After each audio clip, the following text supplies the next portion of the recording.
We have fewer democracies in the world today than we did 15 years ago. Fewer, not more, fewer.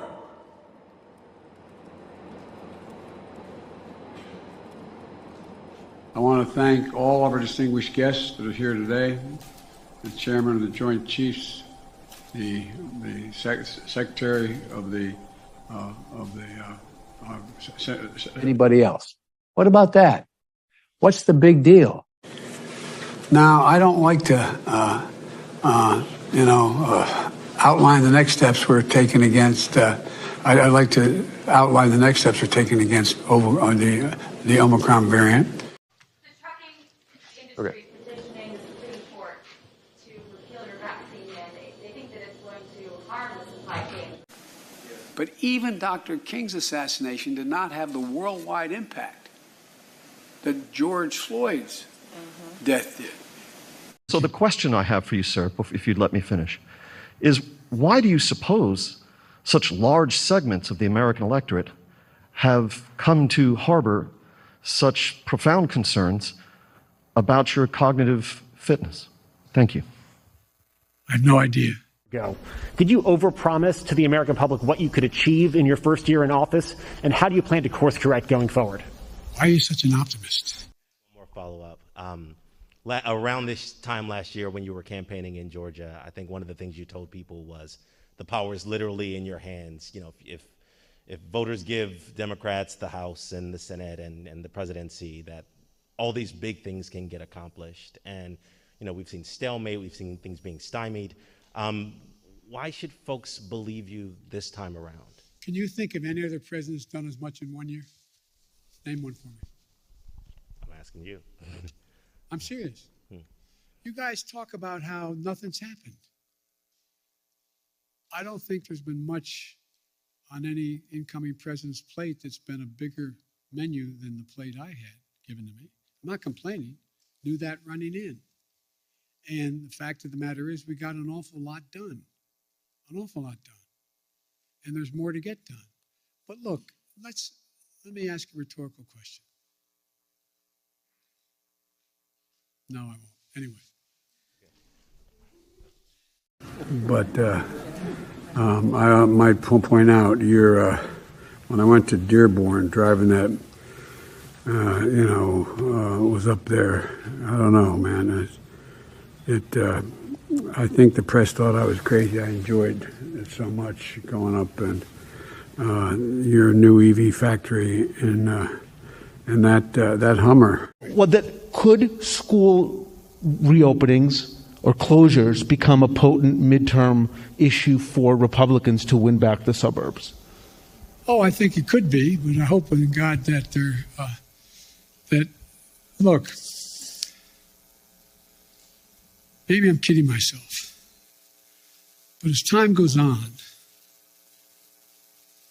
the voter who is just trying to figure out, as I said, how to take care of their family, put 3 squares on the table, stay safe, be able to pay their mortgage or their rent, etc., is becoming much more informed on the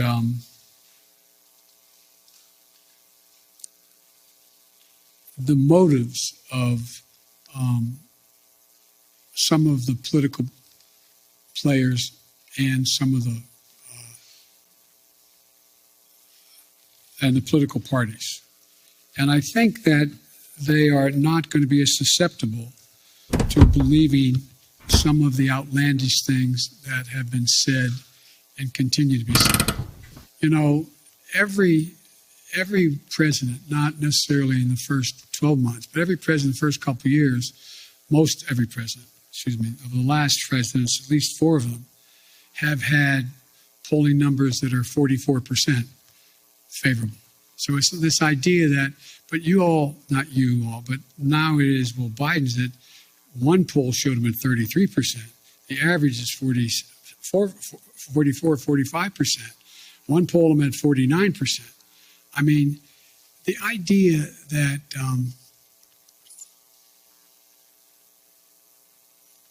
the American public are trying to sift their way through what's real and what's fake. And I don't think I've never seen a time when the political coverage, the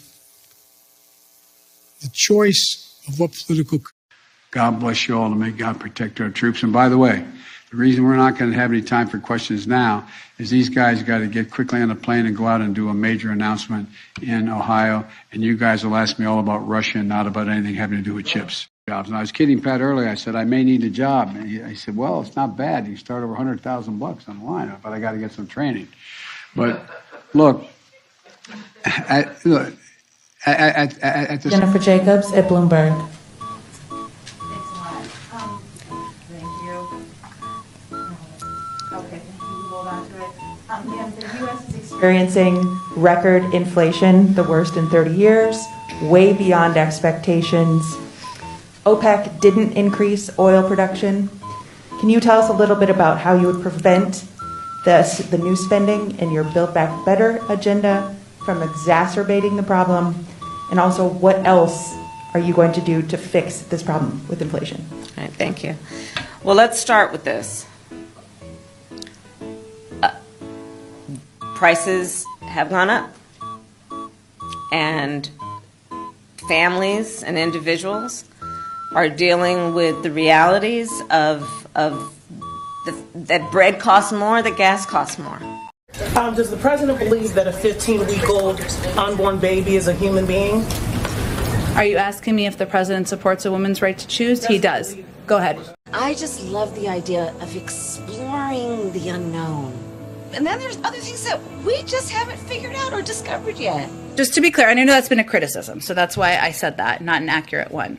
Look, our view is that the rise in gas prices over the long term makes an even stronger case for doubling down our investment and our focus on clean energy options so that we are not relying on the fluctuations and OPEC and their willingness to put more supply and meet the demand in the market. About the way forward, Mr. President, as you were leaving for your overseas trip, there were reports that were surfacing that your administration is planning to pay illegal immigrants who are separated from their families at the border up to $450,000 each, possibly $1 million per family.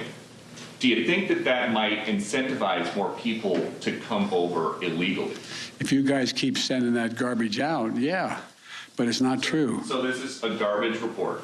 Yeah.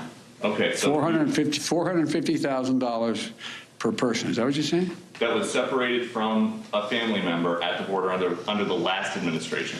That's not going to happen.